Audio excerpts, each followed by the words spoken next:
London, England, one of the world's largest capital cities and a vibrant cosmopolitan centre. To the southwest of the city, nestled in the Richmond borough, lies Twickenham, the newly improved home of English rugby and the venue for the 7th and penultimate leg of the IRB Sevens World Series. The series this season has delivered on all fronts. Memorable matches, tries aplenty, shock results and packed crowds. It's also been the most competitive series to date.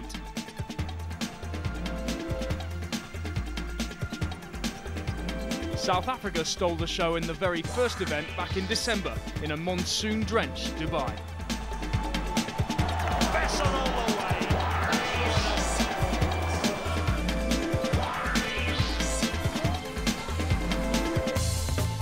But the tables were turned in George, South Africa as the Kiwis hit back to deny the Boks at their home event. That could be the one that brings New Zealand their first title.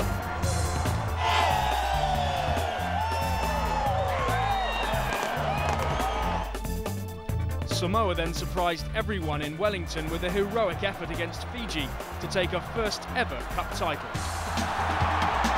Victory for Samoa by 17-14. But revenge was sweet a week later at San Diego's Petco Park as the Fijians finally made their mark on the series.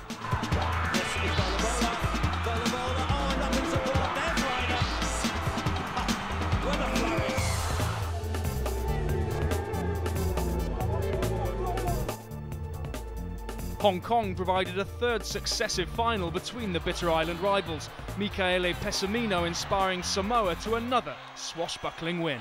It's another one for Pelenise.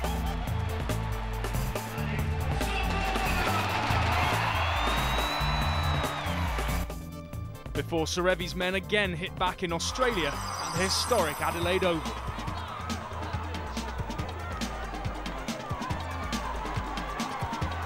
Wide to Ryder, watch him go. He's gone.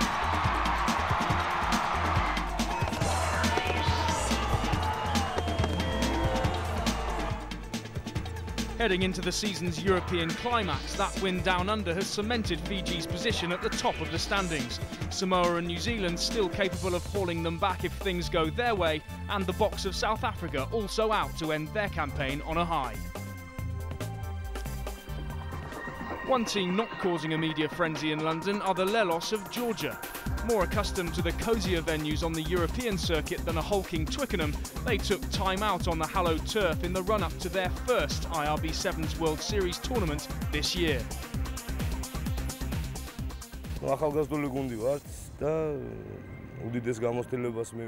It's a huge honour to play here at Twickenham Stadium in London. It's a magnificent venue. And we're a young team, so it's a really good experience for all of the boys. The game was introduced in Georgia as far back as 1928, but only recently have they made their mark on the international scene as members of the IRB since 1992. After a brief recce at Twickenham, the players and management cast the net wider to take in a whole new vista aboard the London Eye. It's a big step up for most of the players, but one both coach and captain were confident they could handle.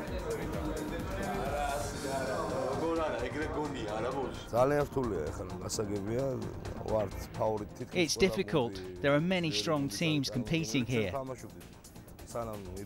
But we've played in some other tournaments. We're gaining valuable experience all the time, and we'll certainly try our best.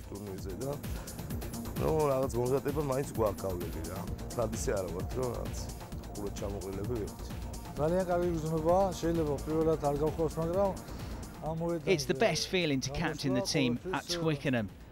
We have young players, and it's not going to be easy to win though.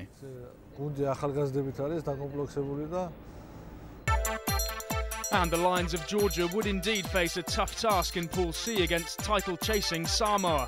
New Zealand's initial challenge coming in the shape of the improving Scots and Kenya, with Pool D the toughest to call between hosts England, Wales and South Africa. From the outset, things didn't go Georgia's way, first succumbing to the Aussies before Samoa gave them a lesson in the basics. But spirits were lifted with a great try from David Jamutashvili. Georgia's best attack and a real chance here, and it's Zamutashvili. Good score. Samoa's passage through to the last 8 then confirmed with an impressive display against the Wallabies. Top try scorer this year, Michele Pessamino, adding to his rolling tally. Breakdown not going Australia's way, and there's that moment. Now it's Samoa away. Michele Pessamino, yet to see fully what this man could do. He's tackled, but he's going to roll over the try line. In Pool A, Fiji seemed to be coasting to a regulation win in their first match against the Pumas. Ryder just trying to make the ball do the work again. This is Rocco Biao. Now it's Vola Vola, on to Rocco Biao. Back come Fiji, no surprise in that. In a thrilling final few minutes, though, the Pumas' tenacity bore fruit. An amazing last-ditch effort by Horacio San Martin, earning a draw. Both teams through to the last 8, however, with wins over Russia and France, although the Fijians did leave things mighty late against Thierry Janacek's men. Ryder on the switch. This is Thakau. Thakau brought down just short of the line. He's got to release immediately. Still there for Fiji. Ryder. Serevi. Not for the first time in his brilliant career has he scored the winning try. New Zealand hit the ground running in their opening Pool C match. A brace for Afeleki Pelenise, and this effort by another of their stars this season, combining to set a pace that the Kenyans just couldn't live with.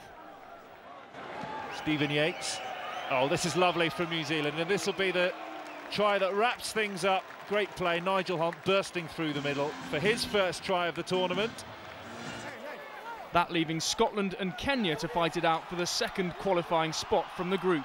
And it was the athletic Kenyans who were quickest out of the blocks. Lovely run here now, up towards halfway. Little flick inside, this is Injera. We know he can shift, and he's going to have the pace on Robertson. Injera scores the second try for Kenya. This is wonderful. He attacks the space, but the guy on the outside holds his line, holds your line. A wonderful flick to the number 11, Collins Injera, and this guy's got wheels to burn. But leading 19-5, the Kenyans loosened their grip, and Colin Gregor's try brought the Scots roaring back for a tense finale. Crucial moments in this tournament. Inside now, towards Cairns. Cairns going on the 5-metre line. Now they'll go again. This is Forrest. Forrest scores for Scotland. Scores are level.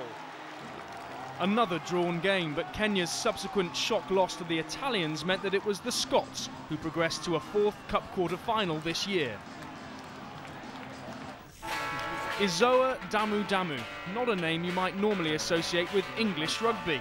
A powerhouse from Fiji, so what brings him into the England team? I came over to join the British Army, and I left Fiji in 2000 when I was 19 to join the army. I'm more of a British person now, and because I've been living here, so I understand the culture and the custom over here, which is I've learned a lot more from since I've been living here, and I still got a bit of like Fijian culture within me, but I'm more understanding the English way of life now. Having made a successful try-scoring debut in Adelaide against Canada and Tonga, Private Damu came up against some familiar faces in the 3rd pool match, a game England had to win to make the quarter-finals. To be honest, before Adelaide, I was a bit nervous because it was my first tournament, and it's my first experience as well at the international stage. So it was weird playing against Fiji the first time. But most of the boys I played, who was playing Fiji, and I always play against them in school. So a few of them was my mates from the same town as I'm from. So I know a few of the boys from back home. I really enjoyed beating Fiji as well, and that's one of the best memories I've ever had in my rugby career. Neither is he a stranger to Twickenham, having played here for the Army against the Navy 3 years running. And his Sevens coach Ben Ryan is under no illusions as to just how good his new find could be. Adelaide, he was great. He was just overly excited against Tonga and just managed, he was hitting anything that moved really, and I think he got a sin bin unfairly, but probably could have got one earlier on in the game. He just was excited. Now he's injury free. You know, we've looked after him the last 3 weeks. Army's been great in his injury management, and then he's come here and he's fit and able, and I'm sure everyone will see him hopefully really get into his stride at Twickenham Marathon.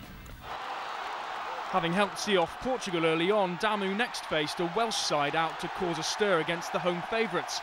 And from the start, things didn't quite go to plan for him or for England. Did he get the ball down? He didn't get the ball down. What a complete mess. Tall contest that goes the way of the Welshman. David Hewitt provides the link to Tal Selly. All the experience. Selly going on the outside, taking on Ben Foden and reaching the line. Captain Jonathan Edwards' second try sealing Wales' victory. A rare success at Twickenham and a first Sevens win against England for 4 years. 2 minutes to go. It's Wales who have the ball, but England who really need it. And another try here would end any kind of debate.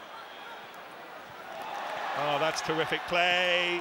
The skipper, Jonathan Edwards, dancing through the defence. And the man who started Wales' march to victory takes them another step. With other results going against them, not even a win over South Africa was enough for England, as they failed to make the Cup quarters for the first time since 2001. They could get it here. Danny Kerr breaks clear. And England have beaten South Africa surely now. So Wales in pole position on points difference and drawing Celtic rivals Scotland in the last 8, with the rest of the draw dominated by the Southern Hemisphere. New Zealand and South Africa locking horns, Fiji out for an improved performance against Australia, and Samoa taking on Argentina. Join us after the break.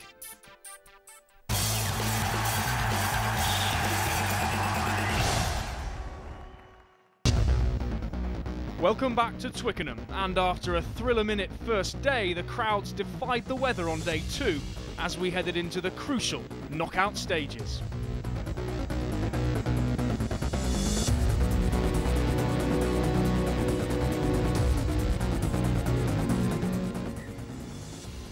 Fiji's erratic form on day 1 had certainly raised a few eyebrows, and straight from the kick-off, Australia looked to pile on the pressure. Here's Luke Burgess, the man who's come into the squad from the Brumbies, Super 14. Ryder is handed off.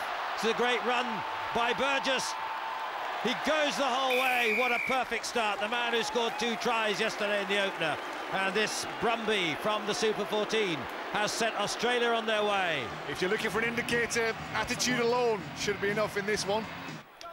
But it wasn't long before Fiji's heir apparent made up for his defensive frailties the only way he knows how. Ben Lucas this time, teenager from the under-19 squad, but possession lost. Ryder dancing, Ryder accelerating, Ryder all the way. Absolutely, there was an inevitability about the fact that he was going to come into the spotlight. He has done with a vengeance. Fiji weathering the early storm to go through 26 points to 5.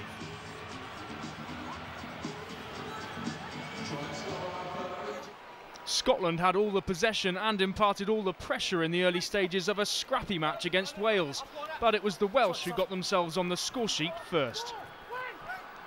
Michael Adamson takes the big hit, and Wales have ripped it back off him.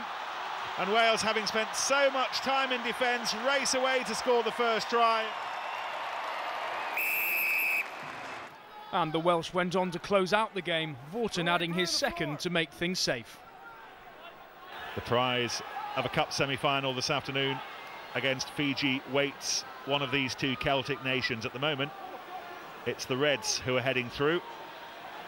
And Wayne Evans tries to make sure that it will definitely be them. The ball passed outside to Johnny Vorton. Vorton has his second try, and Fiji are beginning to look at the Welsh pen pictures ahead of this afternoon rather than the Scottish ones. The third quarter-final was always going to be tight, and it took 5 minutes before either side troubled the scorers. Yates is through now. He's got Raikabula on his inside, and that is Raikabula who's going to score the first try of the game. Raikabula right underneath the post, running through, but it was that man, Stephen Yates, who made the initial break, broke those tackles, and New Zealand score a vital try. It wasn't until late in the second half, though, that Gordon Titchen's men secured the win. Leading London scorer Afeleki Pelenise crossing for his 9th try of the tournament.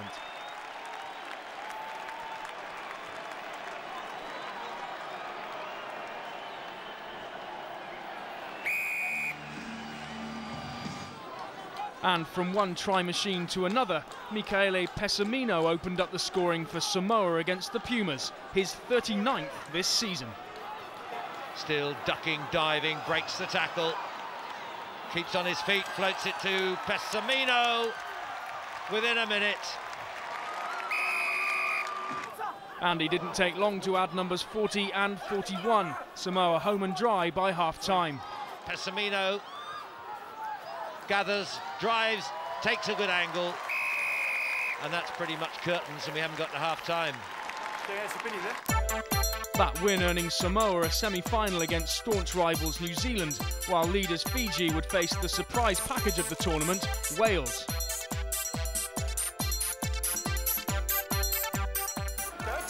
In 7 years of trying, Wales had never once before got the better of the Fijians, and captain Samisi Naevo was clearly in no mood to surrender that record early on. Little chip and chase into the hands of Nankalavuki, Nabuluwanka rather, but it's Naevo who gets it. As you said, that was danger. They had the put in, they messed up the Welsh scrummage effort, and second time of asking, made it over for the first try.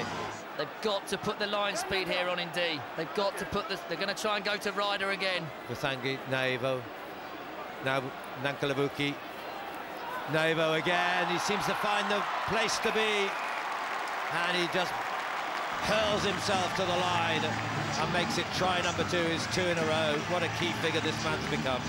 Possession, early possession for Fiji. We'll get a bit of Ryder magic somewhere along the way. Could this be it? The kick and chase, Talselli's with him, matching him for strides, bustles him off it too, must control it though, and it's a second chance for William Ryder. Referee looks to his in-goal touch judge. Okay. He says yes. I thought so.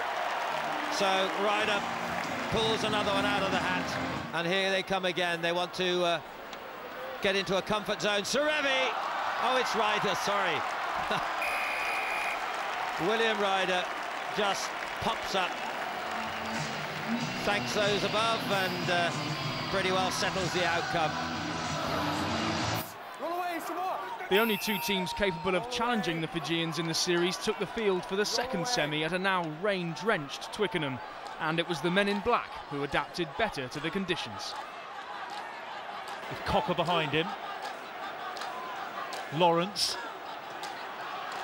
and here's the danger man Pelenise, breaks the first tackle. Pelenise is very dangerous down the right-hand side, and he's proved to be very dangerous once again. 10th try of the tournament for Pelenise. He's on fire in London. 5-0 to New Zealand, just under 3 minutes remaining of this first half. That's Raikabula out towards the right-hand side to that man, Pelenise. And Pelenise is going again. Couple of Samoans after him, but I think it's going to be a lost cause for them. It's Pelenise. Oh, he's going to pass the ball inside, and then it's spilt. My goodness me, what was he doing? He was surely through to the line, but a penalty given. New Zealand have the advantage. They have the penalty. Samoan number 6, Uali Mai, not giving the ball back quickly. Are New Zealand going to score now via Kama? And then Raikabula, well, they are going to score. It's Raikabula who goes over. Perhaps they should have scored a little bit earlier, though, Mike Friday. A lot of confusion there. I'm a little bit unsure why Pelenise didn't try and score the try. It's all well and good trying to score under the sticks, but first and foremost, just make sure you score the try. Controlling the game very nicely, New Zealand. DJ Forbes, Raikabula, and back inside to DJ Forbes. Forbes through to the line. Is that the crucial score of this match?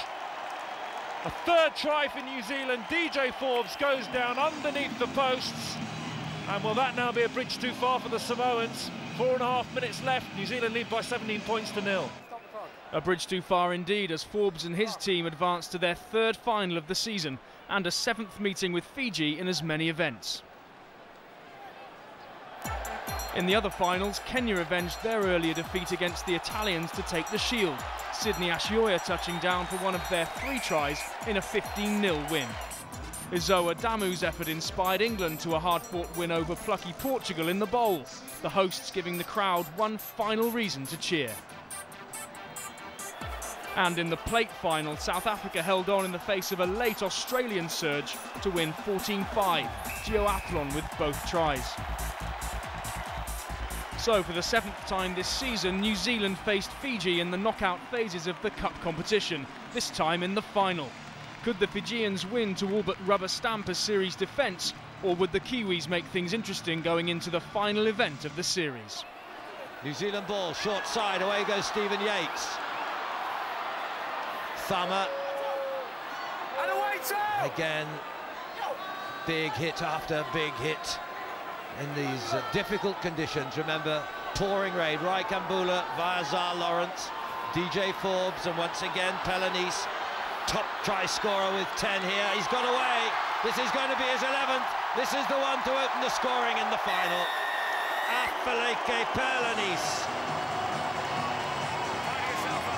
34th try this season. Away 9, no hands. Fine, he was onside. Plenty of Fijian cover, but there's a gap there, and Coker exploits it, still going. Hands away, Ruck. Whose ball? Advantage, advantage black, advantage black. Advantage, penalty advantage here. Pelenise, the charge by Lawrence. It works as he ducked under. Cleverly done. Just a simple layoff pass. And you saw how low Lawrence kept, made it impossible to stop.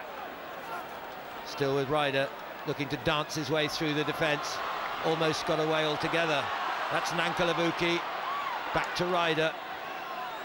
Living dangerously here because New Zealand have cut off the attack route. He's away now.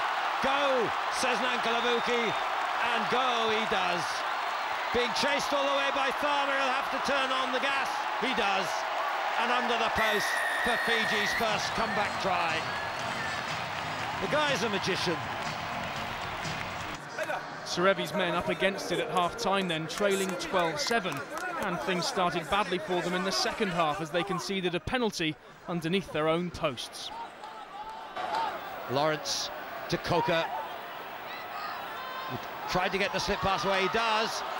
Almost helped into the line. Oh, what a flip pass inside, Zar Lawrence. That was a brilliant bit of instinctive play. The little flip reverse pass was what made it.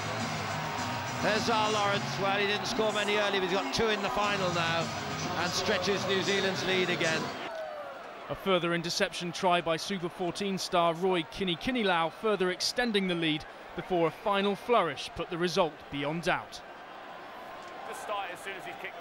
Well, we're in the last minute. They've got this one wrapped. Watch back on, watch back on. And I know this will bring huge joy and delight to 3-man line out. Gordon Teachins and New Zealand. Last 3/4 of a minute, then a massive forward rush, and just to rub salt in the wound, it's a try for New Zealand. A joint effort. May have been Soakai at the bottom of it, having just come on. May have been Adam Thompson alongside him. It was a team effort, summing up this superb day for New Zealand. Today the conditions probably suited us. We really enjoyed the contact. Defensively played very, very well, and I think we only conceded 1 try right throughout today, so magnificent effort by my guys, and an important win for us too, because if we still want to get up there and try and win the World Series, we've got to be in there, so a win was great for us. Fiji's lead still 10 points, but now over a resurgent New Zealand. The Kiwis now need to win in Murrayfield and hope other results go their way if they're to deny Fiji the series defence they crave and snatch a 7th crown from underneath their noses. So, as the grey skies settle over London and the Kiwis perform one last victory haka, we head north for the final stop on the series in Scotland, the home of Sevens rugby. See you there.